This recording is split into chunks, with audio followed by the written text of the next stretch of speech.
What's your number one challenge as a business right now? Like, what are you doing to overcome it? I mean, my biggest, it's just time. So I have a very devoted Mm.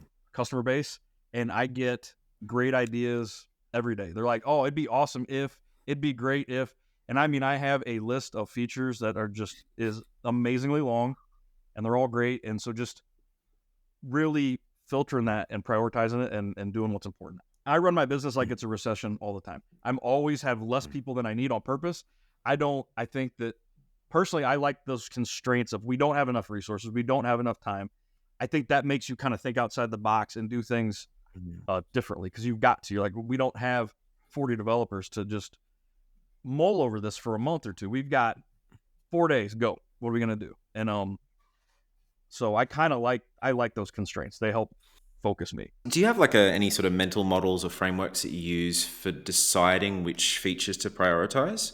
Like when you're looking at a giant feature list, how do you decide this is the one I'm going to smash out today? Great question. I mean, it's gut feel, really. I try to hit the sweet spot of I've got people. If you're going to do the Venn diagram, right? You got people asking for it.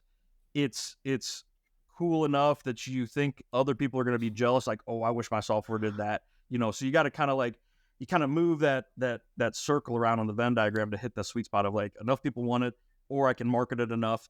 See, I like having people really want something, because then I get beta testers, and they're going to be like a mouthpiece. So they're going to be like, oh, this guy is great. We've got this super cool feature. When they're out beers with their buddy that are in the industry, they're like, oh, well, yours does. They look at a cool thing mine does, and they're going to show them. So, you gotta hit some of the cool fancy stuff. And I will tell you that those are some of the least used features in the app, but people, and then again, they have that checklist, right? Like, well, it's got to do this, even if they don't use it. Oh, well, it's got to have that. I mean, like, It's got to have AI. I mean, obviously, even if there's nothing useful for it to do, it's got to have AI, surely.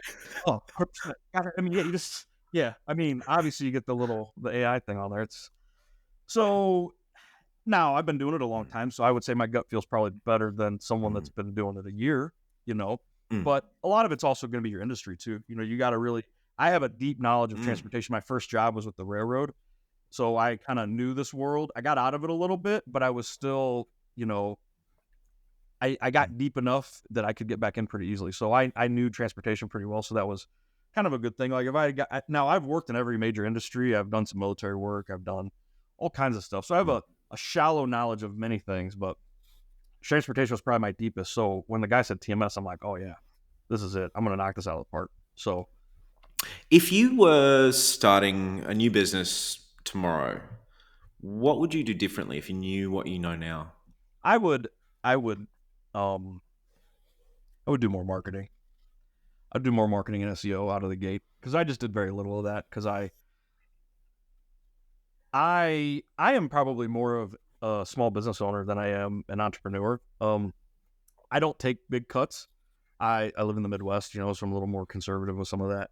So I wanted to own my own business because of freedom, not because I wanted to be Zuckerberg, right? So I'm not trying to scale and have 100 employees. I'm trying to have, humans are just a pain in the ass. I'm trying to have as few humans as possible. I want as much automation as possible. I want this software to run itself, and I just want that recurring revenue.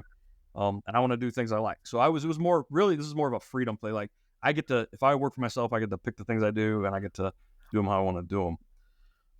It just happens that I've been pretty successful at it. So cool. That's good. It's good to do something you like and you're successful at. Yeah. It's a sweet spot that not a lot of people hit. So I've been kind of blessed there for sure.